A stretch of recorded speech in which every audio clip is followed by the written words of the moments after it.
जब सृष्टि की रचना हुई तब देवता, असुर, मनुष्य और समस्त जीवों का पालन करने के लिए त्रिदेवों की लीला प्रारंभ हुई। ब्रह्मा ने सृजन किया, विष्णु ने पालन किया और महादेव ने संहार का दायित्व लिया। महादेव जो साक्षात योगेश्वर हैं, जिनकी दृष्टि में न सुंदरता का मोह है न कुरूपता का भेद, जिनके लिए सारा ब्रह्मांड केवल एक खेल है, वही भोलेनाथ हैं। परंतु जब सती का शरीर अग्नि में भस्म हो गया तब शिव ने तपस्या का मौन धारण किया।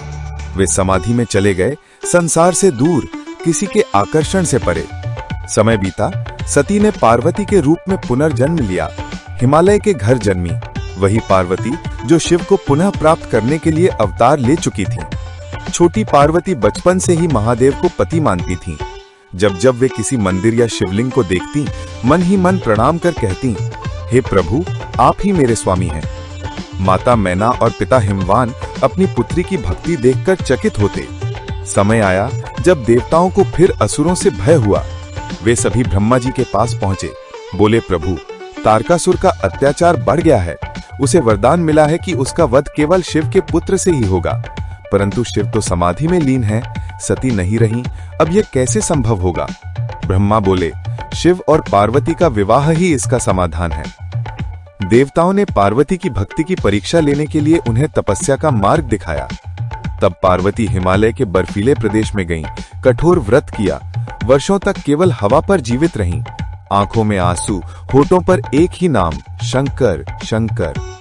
उनकी तपस्या से पृथ्वी कांप उठी, देवता विस्मित रह गए।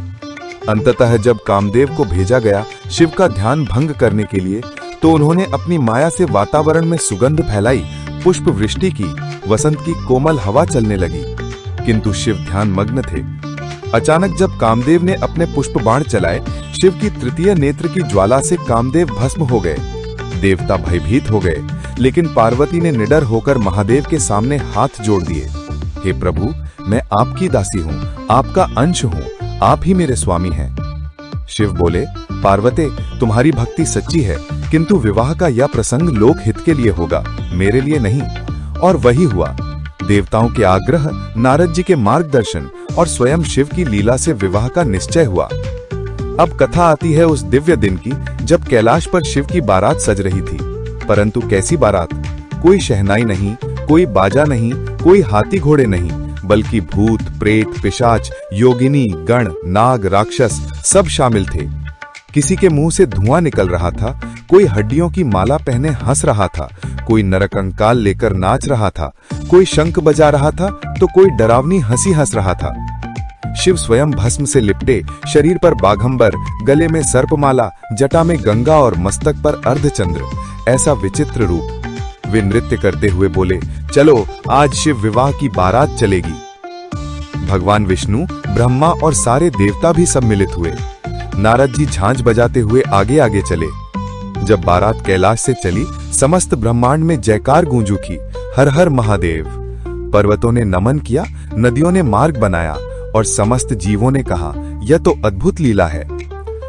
इधर हिमालय के महल में जब माता मैना ने सुना कि बारात आ रही है, उन्होंने सखियों से कहा, जाओ देखो बारात कैसी है।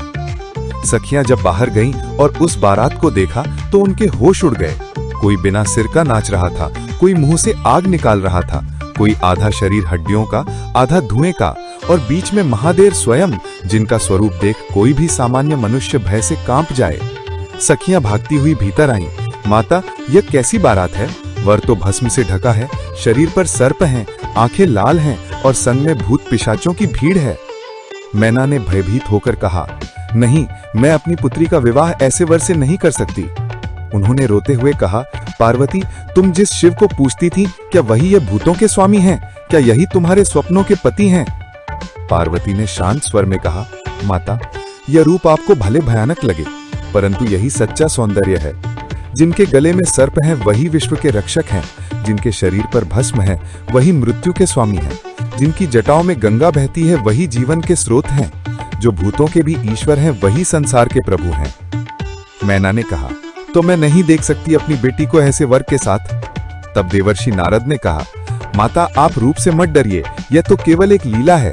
शिव अपने भक्तों को दिखा रहे हैं कि प्रेम में रूप नहीं, भाव महत्वपूर्ण है। पार्वती ने माता का हाथ थामा और कहा, माँ, यह विवाह मेरे लिए नहीं, संसार के कल्याण के लिए है। जिस दिन यह योग पूरा होगा, उसी दिन संसार के संतुलन की पुनः स्थापना होगी। तब शिव ने अपनी माया बदली। अचानक आकाश में प्रकाश फैल गया और वही शिव जो अभी भस्म से ढके थे, अब दिव्य स्वरूप में प्रकट हुए। उनके शरीर से उज्जवल आभा निकल रही थी, गले में सुंदर हार, नेत्रों में करुणा और चेहरे पर वो दिव्य तेज जिसे देखकर देवता भी स्तब्ध रह गए। माता मैना की आंखों से आंसू बह निकले। यह तो स्वयं ब्रह्म है, मैंने तो इन्हें पहचानने में भूल की। पार्वती मुस्कुराई और विवाह की तैयारियां शुरू हुई। फिर वैदिक मंत्रों की गूंज, पुष्प वृष्टि, देवताओं का आगमन, ब्रह्मा का वरदाता बनना, ब्रह्मा का आशीर्वाद देना, सबने मिलकर यह विवाह संपूर्ण ब्रह्मांड का उत्सव बना दिया। जब शिव ने पार्वती का हाथ थामा तो पृथ्वी डोली, आकाश में पुष्प वर्षा हुई और देवता बोले, आज सृष्टि पूर्ण हुई। नारद जी ने वीणा बजाई, गंधर्व गाने लगे, जय जय शिव शंकर, जय जय गिरिजा। और जब विदाई का क्षण आया, माता मैना फिर रो पड़ी, बेटी तू जा रही है भूतों के घर। पार्वती ने कहा, माँ, जहां प्रेम है वहां भय कैसा, जहां शिव है वहां सब पवित्र है। इस उत्तर में एक गूढ़ सत्य छिपा था कि जीवन में हमें बाहरी रूप देखकर निर्णय नहीं लेना चाहिए। सच्चा सौंदर्य भक्ति, त्याग और करुणा में है। भूत पिशाचों की बारात भी शिव की करुणा से पवित्र हो जाती है, क्योंकि शिव सबके स्वामी हैं, देवों के भी और अधम प्राणियों के भी। यही उनकी महिमा है। जब शिव पार्वती कैलाश पहुंचे तो वहां ब्रह्मांड में मंगल ध्वनि हुई, हर हर महादेव। उस दिन से विवाह केवल एक सामाजिक संस्कार नहीं, बल्कि आत्मा और परमात्मा का मिलन माना गया। यह कथा केवल एक विवाह की नहीं, यह प्रेम की पराकाष्ठा है, जहां रूप, भय, समाज, प्रतिष्ठा सब गौण हो जाते हैं और केवल समर्पण शेष रह जाता है। जो पार्वती की तरह श्रद्धा रखे और जो शिव की तरह सरल बने, उनके जीवन में भी यह दिव्य मिलन संभव है। जो इस कथा को सुनता है, उसके भीतर भय नहीं रहता, मोह नहीं रहता, बस भक्ति का प्रकाश फैल जाता है। शिव विवाह का यह प्रसंग यही सिखाता है कि सच्चा प्रेम रूप में नहीं, आत्मा में होता है। इसलिए जब भी जीवन में भय हो, जब भी कोई परिस्थिति कुरूप लगे, तो याद रखना, पार्वती ने भी उस कुरूपता में शिव को देखा था, क्योंकि उन्हें पता था कि उस भस्म के भीतर ब्रह्म का तेज छिपा है। यही दृष्टि अगर जीवन में आ जाए तो हर अंधकार भी उजाला बन जाता है। इसलिए भक्त कहते हैं, भोलेनाथ की बारात में भूत भी पवित्र हो गए, और जो पार्वती जैसी श्रद्धा रखे, उसके जीवन का हर दुख मंगलमय हो जाता है।